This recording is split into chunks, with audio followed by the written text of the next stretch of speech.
الحمد لله وحده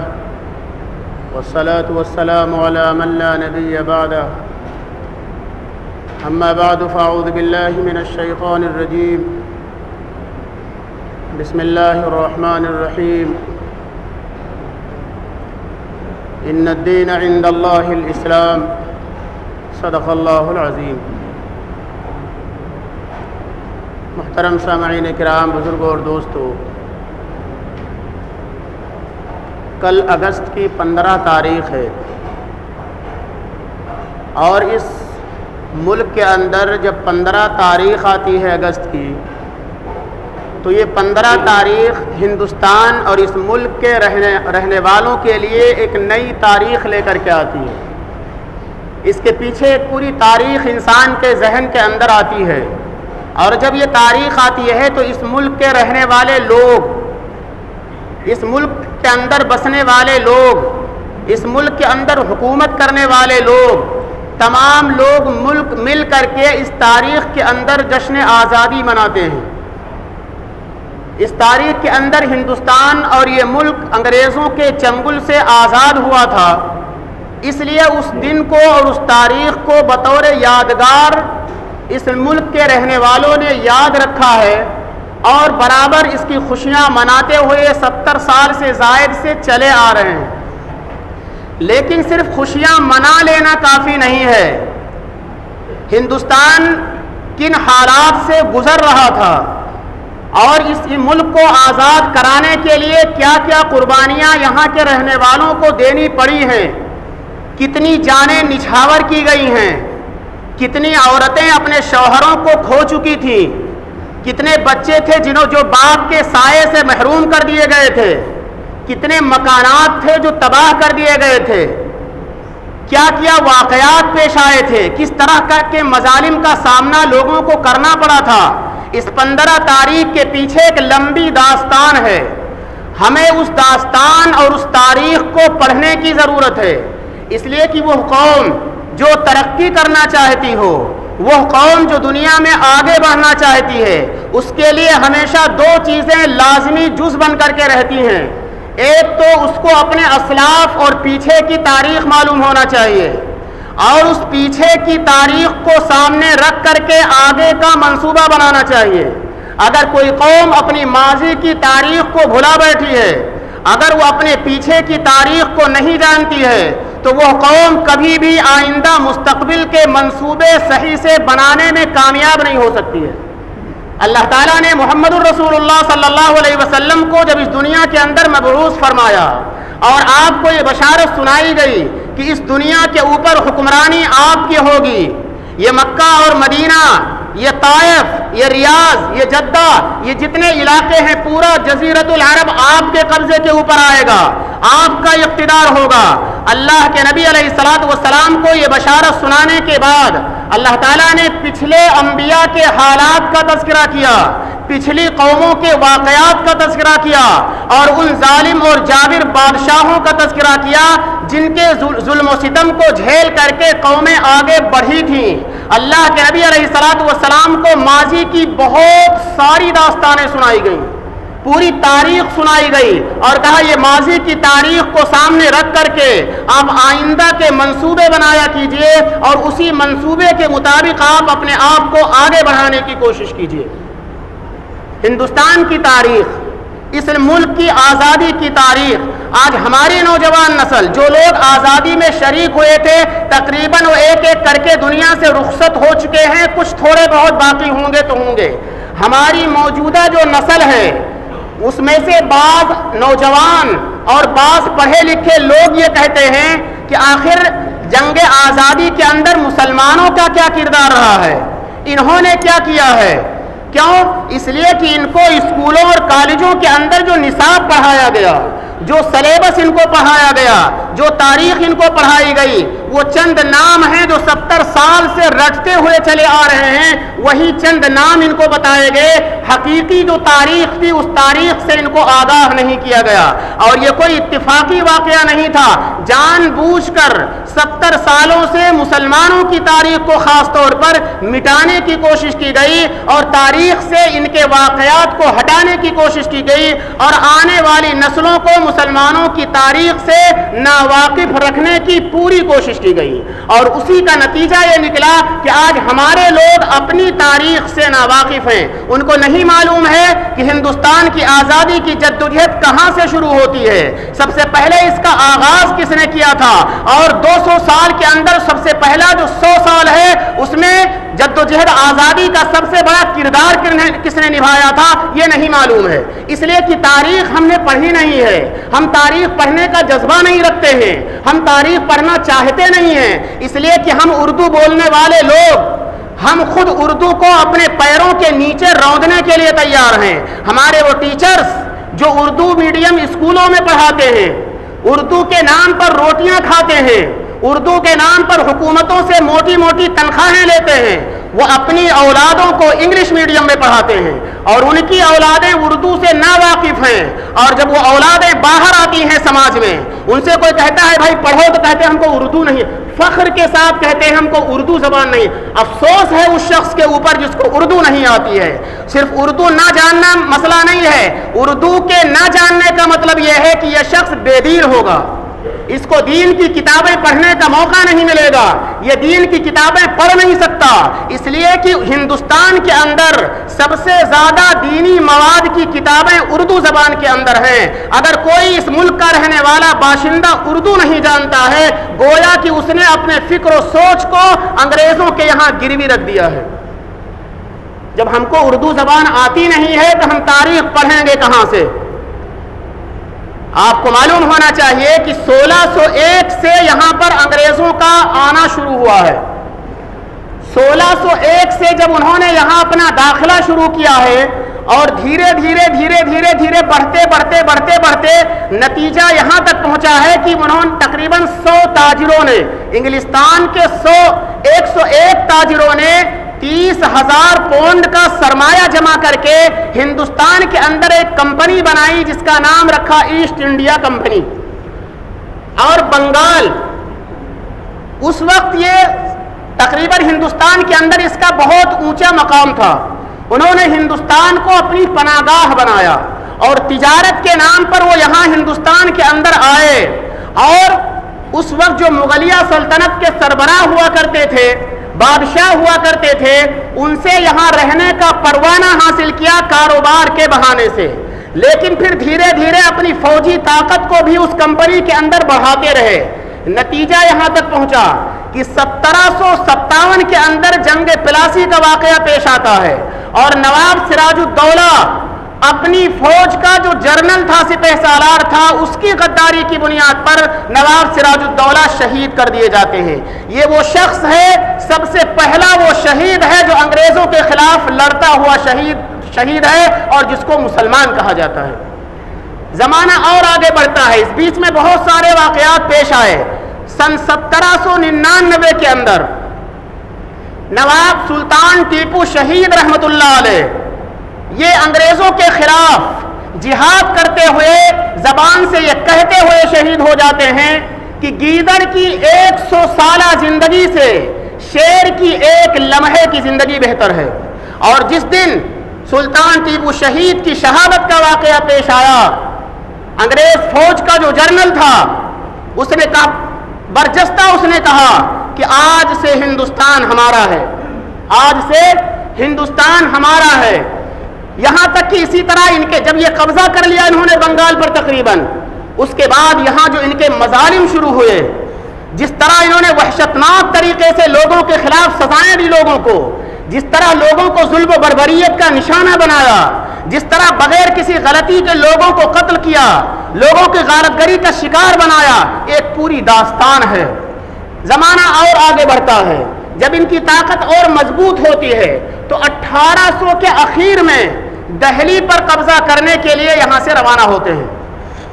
1803 کے اندر دہلی پر ان کا قبضہ ہو جاتا ہے. 1803 عیسوی میں دہلی پر ان کا قبضہ ہو جاتا ہے. اور اس وقت کے جو سب سے آخری کمزور بادشاہ تھے شاہ عالم، زبردستی ان سے ایک معاہدہ لکھوایا، خلق خدا کی، ملک بادشاہ سلامت کا، حکم کمپنی بہادر کا. یہ الفاظ ہیں اس کے جو لکھائے گئے تھے فارسی میں. یہ معاہدہ لکھوایا اور بادشاہ سے اس پر دستخط کروایا کہ خلق خدا کی، یعنی یہاں ہندوستان کے رہنے والے جو لوگ ہیں یہ خدا کی مخلوق ہے. ملک بادشاہ سلامت کا، یعنی یہ ملک آپ ہی کا ہے، ہم نے آپ سے نہیں لیا ہے، ملک آپ کا. حکم کمپنی بہادر کا، یعنی حکم جو چلے گا عملی طور پر، قانون جو رائج ہوں گے، جو لوگ عدالتوں کے مالک ہوں گے، جو لوگ اقتصادیات کے اوپر قابض ہوں گے، جن کے احکامات جاری کیے جائیں گے، وہ ایسٹ انڈیا کمپنی کے لوگ ہوں گے. ان کے ہی حکم اس ملک کے اندر نافذ العمل ہوں گے، بادشاہ کے احکامات جاری نہیں ہوں گے. یہ ہونے کے بعد اس وقت آپ اندازہ لگائیے جب انگریزوں نے دہلی پر قبضہ کیا ہوگا تو اس وقت کیا مظالم کیے ہوں گے ہندوستان کے رہنے والوں کے ساتھ. آپ اس کو اگر پڑھیں گے کلیجہ منہ کو آتا ہے کہ کون ایسا ظلم تھا جس کو انہوں نے روا نہ رکھا ہو. اس وقت لوگوں کی زبانیں بند ہو گئی تھی. جیسے آج ظلم کے آگے لوگ جانتے ہیں کہ یہ ظلم ہے لیکن بولنے کی جرأت نہیں کرتے ہیں، زبانوں کو بند کر کے رکھا ہے. مظالم دھڑلے سے جنتر منتر کے اوپر بھی کیا جا رہا ہے، لیکن ہماری جرأت نہیں ہو رہی ہے کہ ہم سپریم کورٹ کو ایک لیٹر بھیج سکیں. ہماری جرأت نہیں ہو سکتی ہے کہ ہم وزیر اعظم کو ایک لیٹر بھیجیں کہ یہ کیا اس جمہوری ہندوستان کے اندر کیا بکواس کیا جا رہا ہے. جو لوگ اس کے خلاف جدوجہد میں لگے ہوئے ہیں ان کا ہم سپورٹ کرنے کے لیے آگے نہیں بڑھتے. کیوں؟ ہم کو اپنی جان کی پڑی ہوئی ہے کہ کہیں ہمارے ساتھ کچھ نہ ہو جائے. یہی صورتحال اس وقت تھی جب انگریز اس ملک کے اوپر قابض تھا. اس وقت دلی کے اندر ایک بہت مضبوط شخصیت حضرت شاہ ولی اللہ محدث دہلوی رحمۃ اللہ علیہ کے صاحبزادے حضرت شاہ عبدالعزیز محدث دہلوی رحمۃ اللہ علیہ تھے، جو ظاہر میں ایک مدرسے کے اندر پڑھانے والے تھے، لیکن اس وقت انہوں نے اپنی زبان کھولی، انتہائی جرأت اور ہمت سے کام لیا اور ایک فتویٰ جاری کیا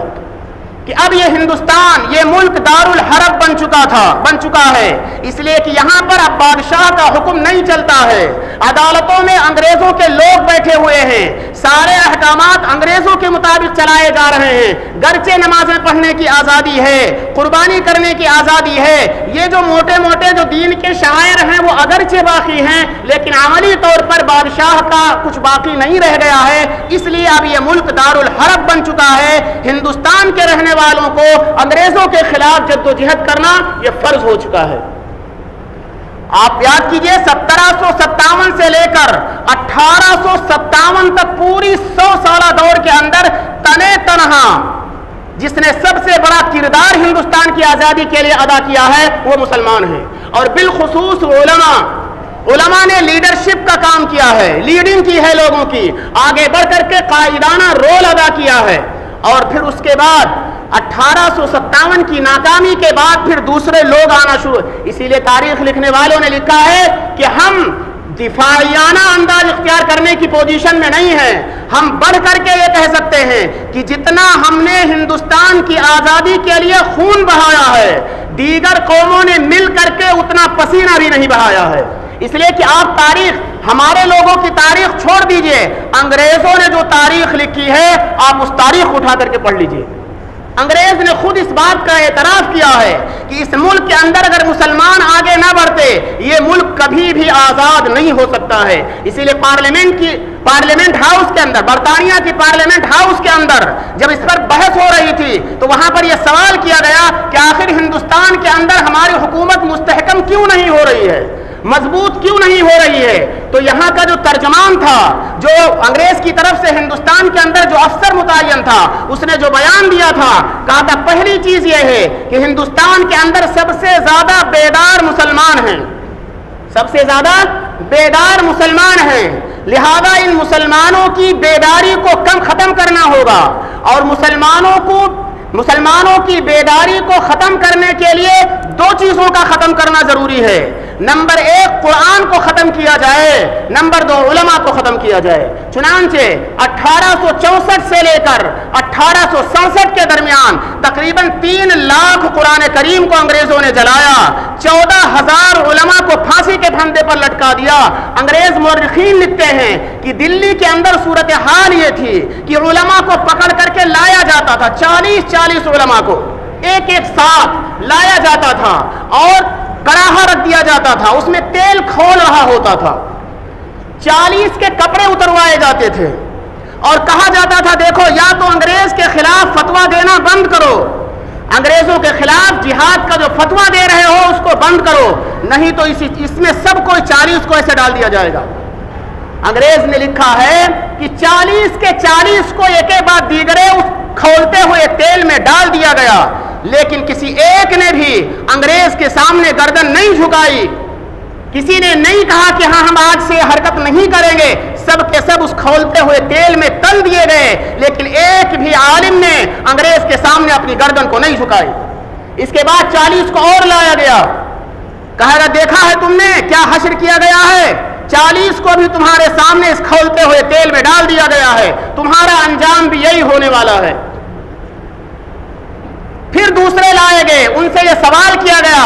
کسی نے انگریز کے خلاف اپنا سر نہیں جھکایا، کہا ہمیں تل جانا گوارا ہے لیکن ہم اپنے ملک سے بغاوت پر آمادہ ہو جائیں، اپنے ملک کو انگریزوں کے چنگل میں رہنے دیں، یہ کبھی ہم گوارا نہیں کر سکتے، چنانچہ 40 کو بھی اس میں ڈال دیا۔ اس طرح نہ جانے کتنے لوگوں کو ڈال دیا گیا۔ انگریز کو جب غصہ آیا، اس نے مظالم کا ایک نیا دور شروع کیا، جس عالم کو جہاں پکڑا پورا ایک تہلکہ مچایا، گاؤں اور دیہات میں جا کر کے پتہ لگا کر کے کہ کون کہاں ہے جو تھوڑی سی حرکت کر رہا ہے، تھوڑی سی جدوجہد میں لگا ہوا ہے، اس کو پکڑا اور وہیں پر پھانسی کا پھندا بنا، ہر چوراہے کے اوپر پھانسی کا پھندا پکڑ کر کے اس کی گردن کو رسی سے باندھا، رسی کو پکڑ کر کھینچ لیا اور وہ لاش جیسے انگلش کا ایٹ ہوتا ہے، ایٹ کی شکل کی لاش بن گئی۔ یہ تاریخ مسلمانوں کی ہے، دریا راوی سے تاریخ اٹھا کر کے پوچھے، سینکڑوں علماء اور عوام کو مسلمانوں کو دریا راوی کے اندر ڈالا گیا، بوریوں میں بند کر کے یوں پھینکا جاتا تھا، اوپر سے گولیاں چلائی جاتی تھیں، سوروں کی کھالوں میں بند کر دیا جاتا تھا، اوپر سے گولیاں چلا دی جاتی تھیں، کہیں پر ایسے لائن سے کھڑا کر دیا جاتا تھا اور ایک طرف سے کھڑے ہو کر کے گولیاں مار دی جاتی تھیں۔ 100 سالہ جدوجہد 1757 سے لے کر 1857 کی جو 100 سالہ آزادی کی تاریخ ہے، اس میں تنے تنہا 99% مسلمان جدوجہد کر رہے تھے، اور انگریز کو اس بات کا احساس تھا کہ اگر یہ مسلمان راستے سے ہٹ جائے گا تبھی ہم حکومت کر سکتے ہیں، ورنہ ہم نہیں کر سکتے۔ 1857 کی بغاوت کے بعد جب انگریز بوکھلا اٹھا اور یہ دیکھا گیا کہ ہم ایک طرف جدوجہد میں لگے ہوئے ہیں، دوسری طرف ہمارے اس ملک کے رہنے والے لوگ ان سے ہاتھ ملا رہے ہیں، اندر ان کی حمایت میں لگے ہوئے ہیں، تب ہمارے بزرگوں نے دیوبند کے اندر بیٹھ کر کے حضرت مولانا قاسم نانوتوی علیہ الرحمہ، حضرت مولانا رشید احمد گنگوہی رحمۃ اللہ علیہ، حضرت حافظ ضامن شہید رحمۃ اللہ علیہ، اس طرح 7 بڑے بڑے علماء بیٹھے اور انہوں نے کہا کیا ہونا چاہیے، کیا ہونا چاہیے، فیصلہ کیا اور پھر یہ ہوا کہ دوسرے لوگوں کو بھی ساتھ لایا جائے، برادران وطن کو بھی ساتھ میں لیا جائے۔ اس کے لیے انہوں نے گاندھی جی کا انتخاب کیا، جو اس وقت ایک بڑی شخصیت مانے جاتے تھے۔ جمعیت العلماء ہند نے 10,000 روپیہ دیا ہے گاندھی جی کو، جمعیت العلماء ہند نے اپنے 10,000 روپیے سے گاندھی جی کا دورہ کرایا ہے ہندوستان کا۔ وہ پیسہ بھی ان لوگوں نے نہیں دیا ہے، وہ پیسہ اگر کسی قوم نے لگایا ہے تو مسلمانوں کا پیسہ تھا، اور جمعیت العلماء ہند جیسی تحریک جو اس سے پہلے قائم ہو چکی تھی، اس تنظیم نے گاندھی جی کو ساتھ لے کر کے برادران وطن کو جوڑنے کی کوشش کی، جگہ جگہ ان کے پروگرام کرائے، جگہ جگہ ان کے جلسے کرائے گئے اور یہ کہلوایا گیا کہ بھائی ہم سب لوگ مل کر کے اس ملک کو آزاد کرانے کی جدوجہد کریں گے۔ یہ ایک لمبی تاریخ ہے، ہمیں صرف ایک تھوڑی سی جھلک ہم نے دکھائی ہے، ہلکی سی آپ کو، تاکہ آپ ورنہ آنے والے دن کے اندر جنتر منتر نہیں، آنے والے دن کے اندر کیا ہوگا آپ قیاس کیجئے، سوچئے بیٹھ کر کے, کبھی 5 منٹ اس پر لگائیے کہ یہ ملک کہاں جا رہا ہے, اس کی جمہوریت کہاں جا رہی ہے, اس کو کہاں لے جانے کی کوشش کی جا رہی ہے. اگر آپ ڈر کی بنیاد پر, جیل کے ڈر سے, پولیس کے ڈنڈوں کے ڈر سے, قانون کے ڈر سے اگر آپ اس طرح خاموشی کے ساتھ بیٹھ گئے تو آپ کا اس ملک کے اندر جینا مشکل ہوگا. اس لیے آپ خاموشی سے بیٹھنے کا وقت نہیں ہے, آپ اپنی تاریخ کو جاننے کی کوشش کیجئے, اپنی اولادوں کو تاریخ پڑھنے کی ترغیب دیجئے. ہندوستان کی جو اصل تاریخ ہے, ہماری جو جدوجہد ہے, ہمیں جاننے کی ضرورت ہے. ہم کسی کے سامنے دبنے والے نہ ہوں, ہم سینہ ٹھوک کر یہ کہنے کی پوزیشن میں ہوں کہ ہم نے تم سے زیادہ محنت کی ہے اس ملک کے اندر. جاؤ ہندوستان کے کون سے خطے سے پوچھنا چاہتے ہو, دلی سے پوچھنا چاہتے ہو, مراد آباد سے پوچھنا چاہتے ہو, بنارس سے پوچھنا چاہتے ہو, کانپور سے پوچھنا چاہتے ہو, لکھنؤ سے پوچھنا چاہتے ہو, مغل سرائے سے پوچھنا چاہتے ہو, کلکتے سے پوچھنا چاہتے ہو, بمبئی سے پوچھنا, کس سے پنجاب سے پوچھنا چاہتے ہو, ہریانہ سے پوچھنا چاہتے ہو, لدھیانہ سے, کس سے پوچھنا چاہتے ہو. جاؤ, جہاں تم چلے جاؤ گے ہماری تاریخ وہاں ملے گی. یہ سمجھانے کی ضرورت, اس کے لیے کتابیں پڑھیے تاریخ کی. جانیے, میں پچھلی بار بھی کہا تھا کہ ایک مفتی سلمان صاحب منصور پوری کی ایک بہت اچھی کتاب ہے, نچوڑ ہے پورا, ہندوستان کی آزادی میں مسلم علماء اور عوام کا کردار. 300-400 صفحے کی کتاب ہے, اس کو ضرور پڑھنے کی کوشش کیجیے. اردو زبان میں کتاب ہے, آپ پڑھیے اس کو. پڑھنے کے بعد آپ کی آنکھ کھلے گی کہ ہم کیا تھے, ہم کو کیا بنا دیا جا رہا ہے. اللہ تعالی ہم سب کو سمجھنے کی توفیق عطا فرمائے. وما علینا